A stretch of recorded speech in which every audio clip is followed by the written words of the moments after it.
The best healthcare is there in ways big and small.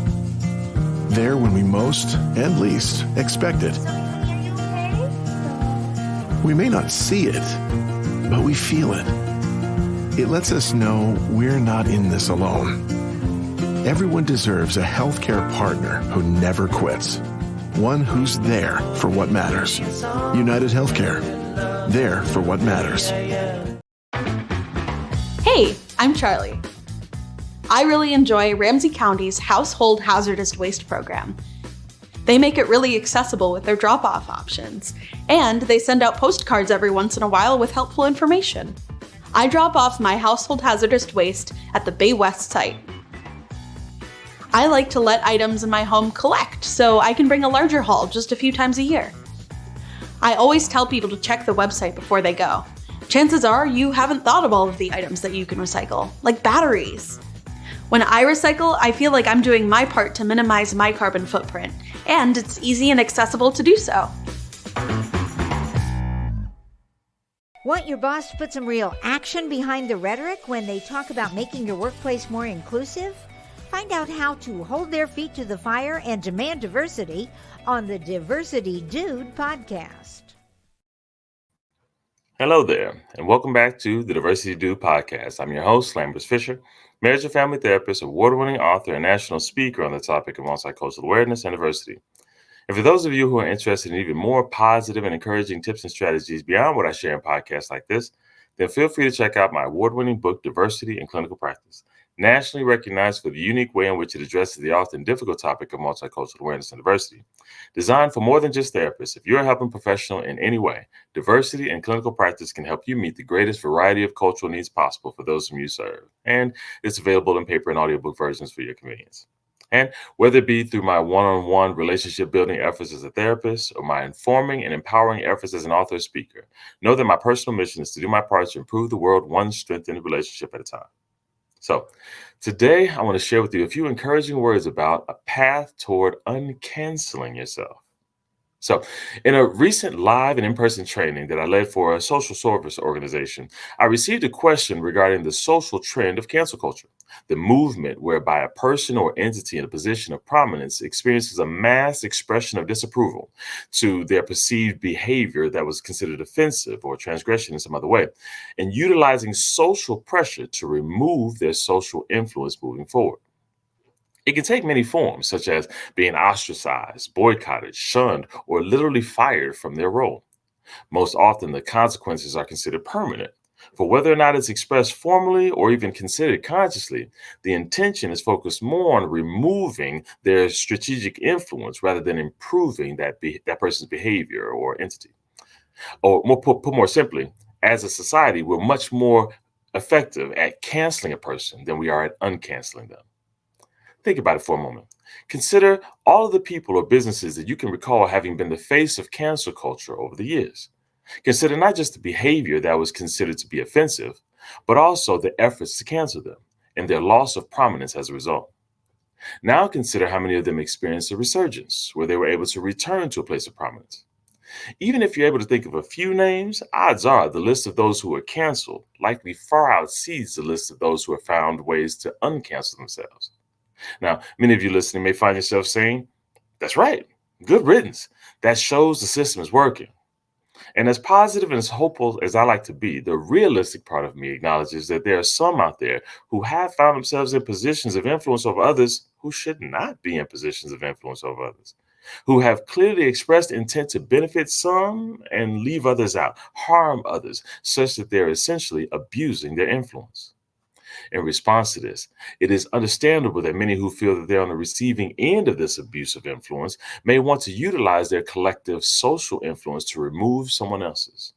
Not always even out of judgment of someone else, but out of a genuine desire to protect themselves and others from future harm.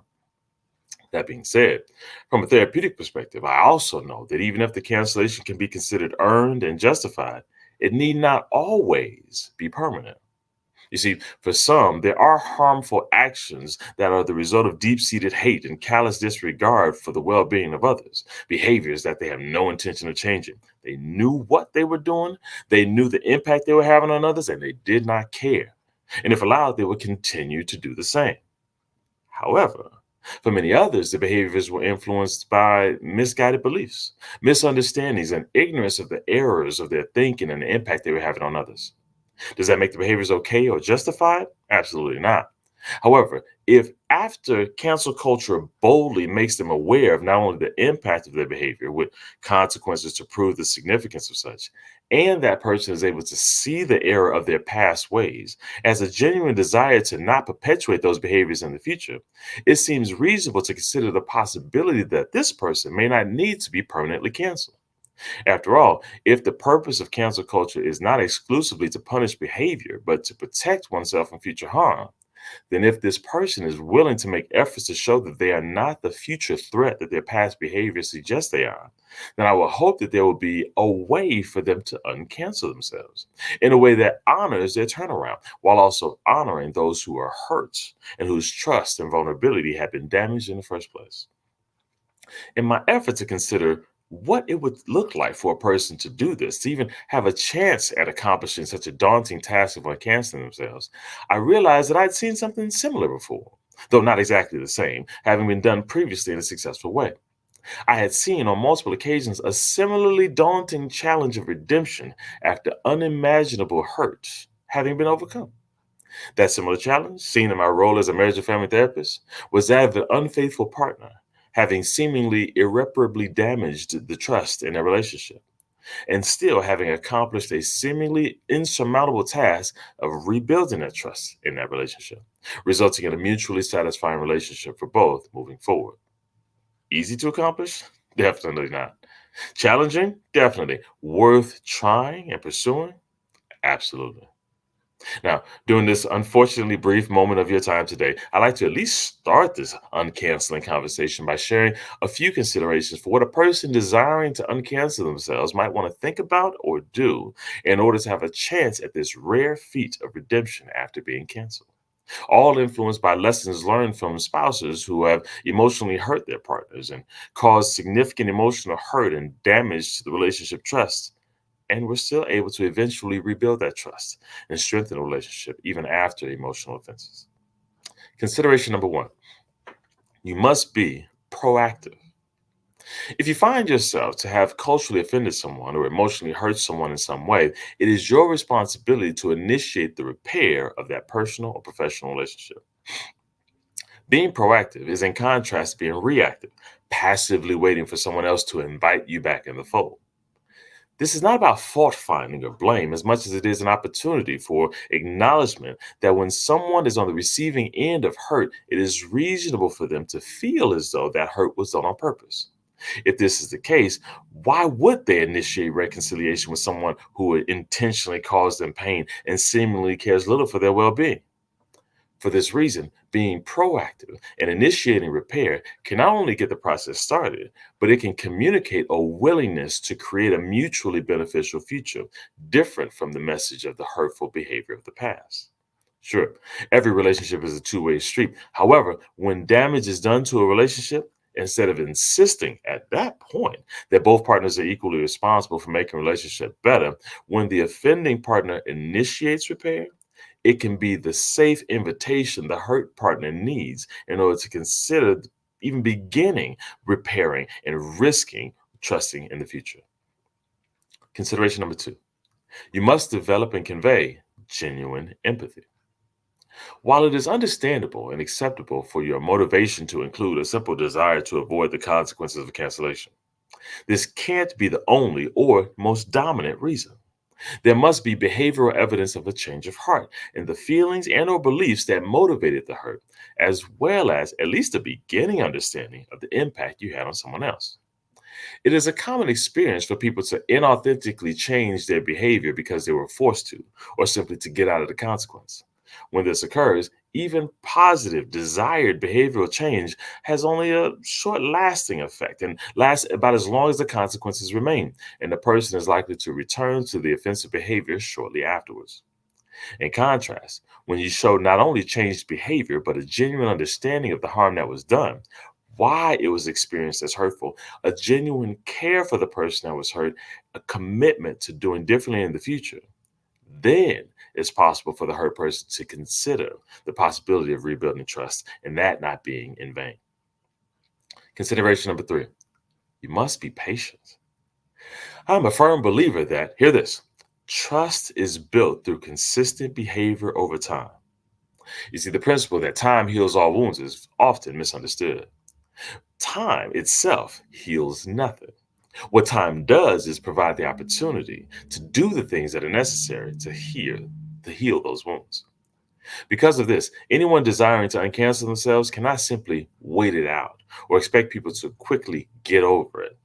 Combine this with the aforementioned need for proactive behavior, and we get a reality that we must be willing to do those proactive behaviors, distancing ourselves from past offensive behaviors consistently over time without specific expected deadlines for when reciprocity will occur. This isn't to say that you can't hope for or look forward to it. That's, of course, a possibility.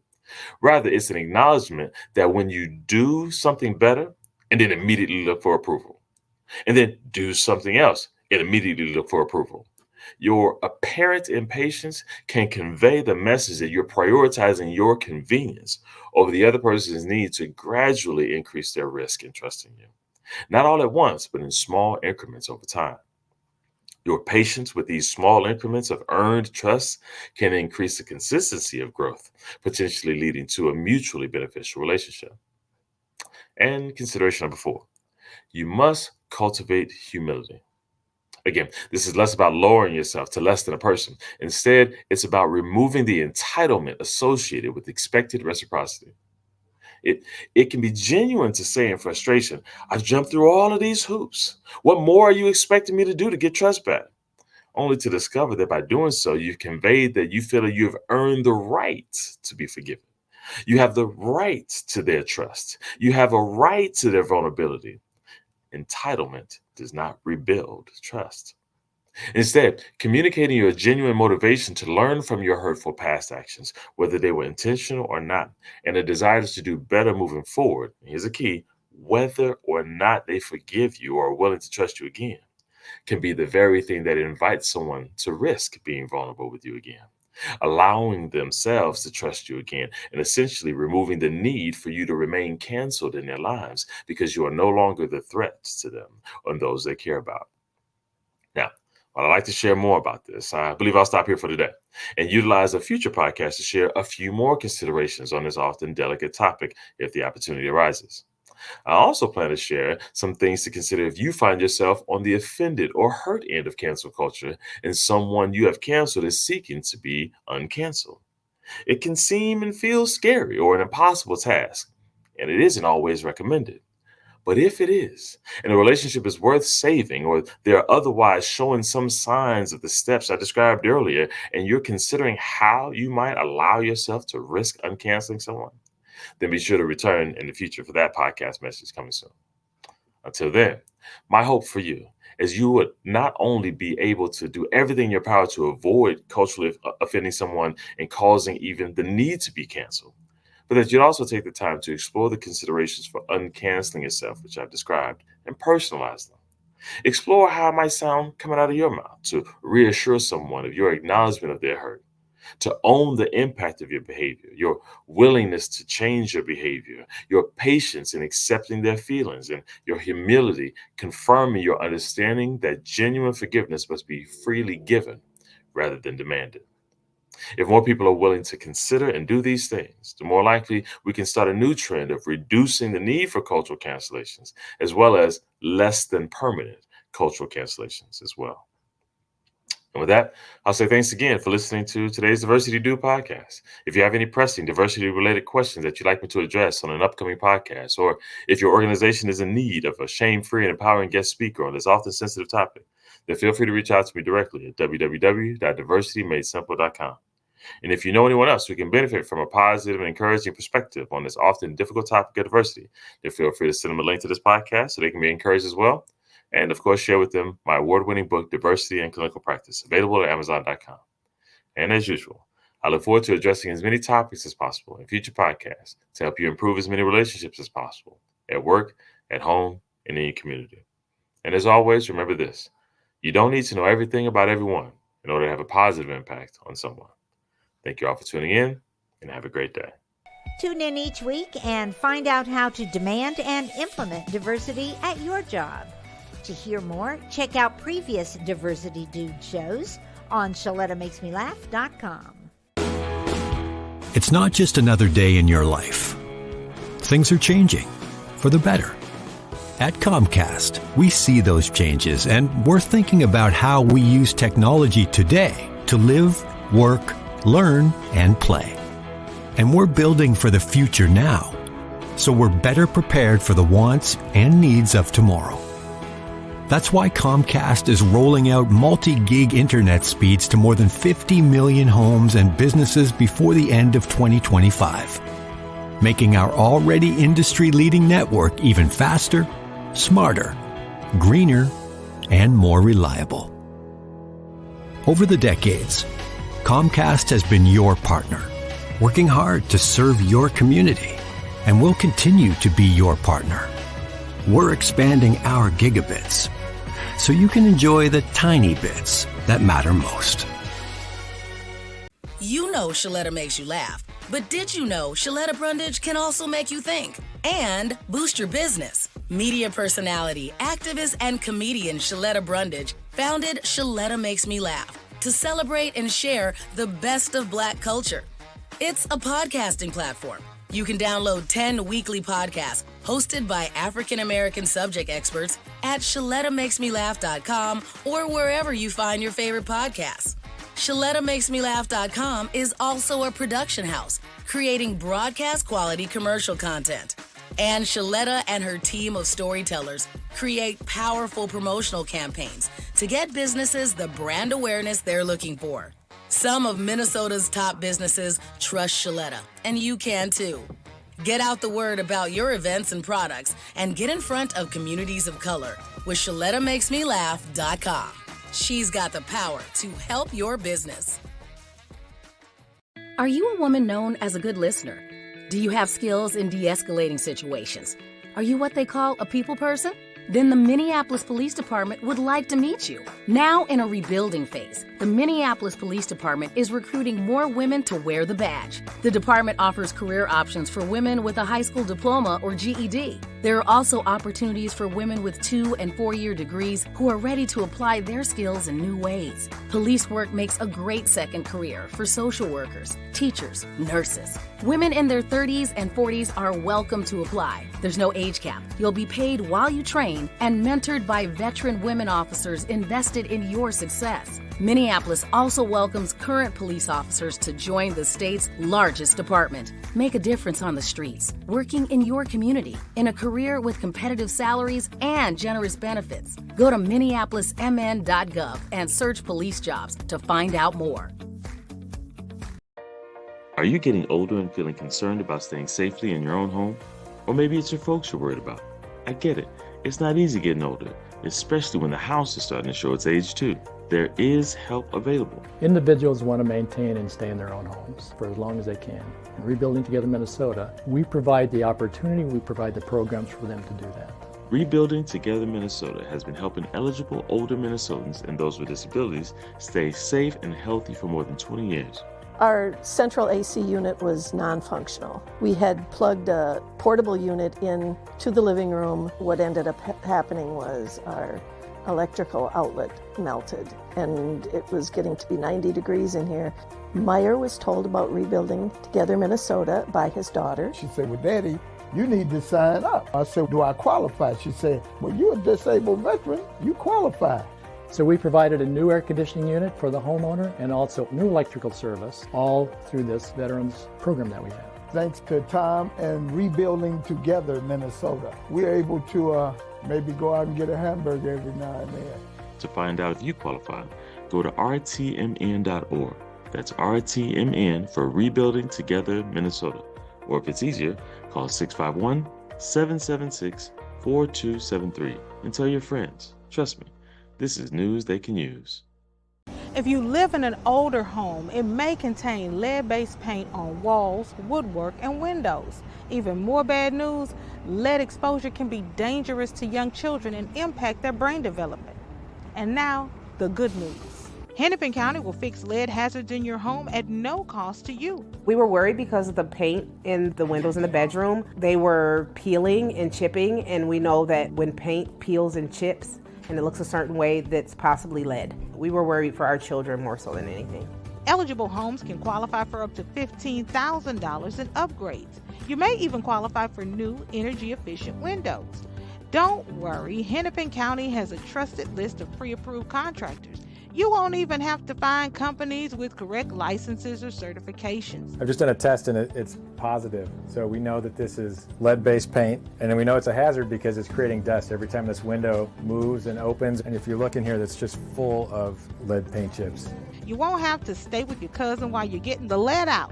Hennepin County even pays for you and your family to stay in a hotel while the work is underway. The last good news is how easy it is to apply. Just go to hennepin.us/lead control to get started. I'm really happy with the program. We can go to bed knowing that our children are safe. That's hennepin.us/lead control. Tell your friends about it. All around Minnesota, you can find community vaccination events where you and your family can get the updated COVID-19 vaccine. The Minnesota Department of Health works in partnership with communities to provide safe and free on-site community 19 vaccines. These community events take place in familiar churches, community centers, clinics, and other spots that are close to home. Even if you were vaccinated in the past, you may still need the updated COVID-19 vaccine. The latest vaccine provides protection from newer variants circulating right now and continue to be very good at preventing severe illness, hospitalization, and death. To find a community vaccination event near you, call the Minnesota Department of Health COVID-19 Public Hotline. Call 1-833-431-2053 on Monday, Wednesday, and Friday between 9 a.m. to 5 p.m. and on Tuesday and Thursday between 9 a.m. to 7 p.m. That number again is 1-833-431-2053.